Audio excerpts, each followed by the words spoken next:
Hey everybody, Diane Haggerty, Grassroots Taxes. It's still March 27th. This is the second of 4 videos I'm doing today. This one is about the legislation that passed today that was signed into law by Donald Trump.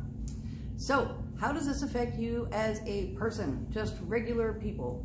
I found 3 things that everybody's going to find quite interesting, or at least I did. Of course, I'm the kind of person who sits around and read, 274 pages of legislation this afternoon.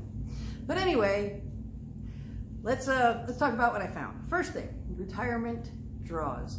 You can take money out of your retirement, and you generally have 60 days to turn it around and put it back into retirement.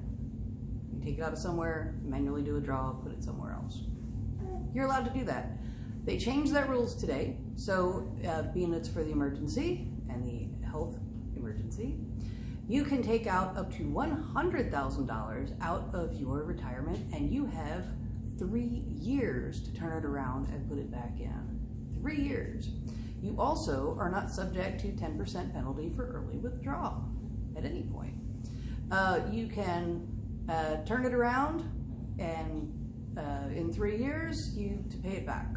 So it's just like a transfer. It's not going to be counted towards your income. I don't know how this is going to work. I don't know how it's going to be on the forms.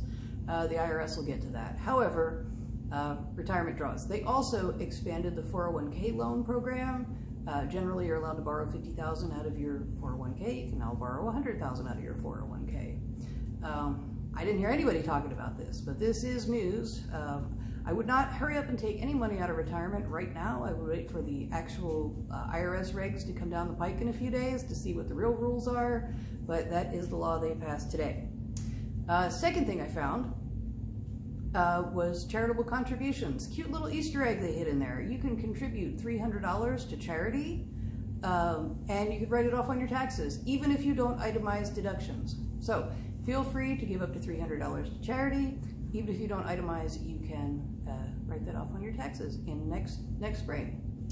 Final thing, 2 parts, student loans. Yeah, this was interesting. Okay, part of it was in the legislation, and that is 3 months, no interest with the thing. So they're going to stop the interest for 3 months. I don't know which 3 months. I don't know the dates on that. The legislation is not clear, but 3 months, no interest on your student loans. The second thing is, a couple days ago, Betsy DeVos, who's the Secretary of Education, she instructed the U.S. Treasury to stop the Treasury offset program for student loans in default. What does that mean? That means they are not going to seize your tax refunds to pay off your back student loans. So if you have not filed for 16, 17, 18, or 19, because the same thing I hear all the time, I haven't filed, why should I file? They're just going to take my refund. I don't care. I haven't filed in years. Go file your taxes right now.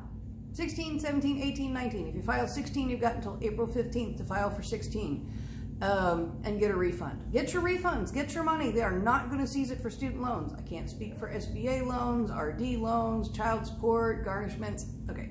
That stuff, they're still going to take it. However, if the only reason they're seizing your student loans is seizing your tax refunds because of defaulted student loans, file now. Get your refunds, go find your W-2s, get started on it, do that tonight.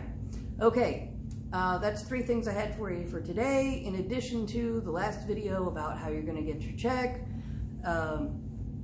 Stay home, stay well, take care of yourself. I'm trying to have your back on all this stuff, trying to get you legislation updates every day if I can, every time they change something. Please share my videos with your friends. Watch my other videos, especially the first one from tonight and the ones coming up for self-employed people and owners of businesses. Watch all my videos, share with your friends. This is Diane Haggerty, Grassroots Taxes.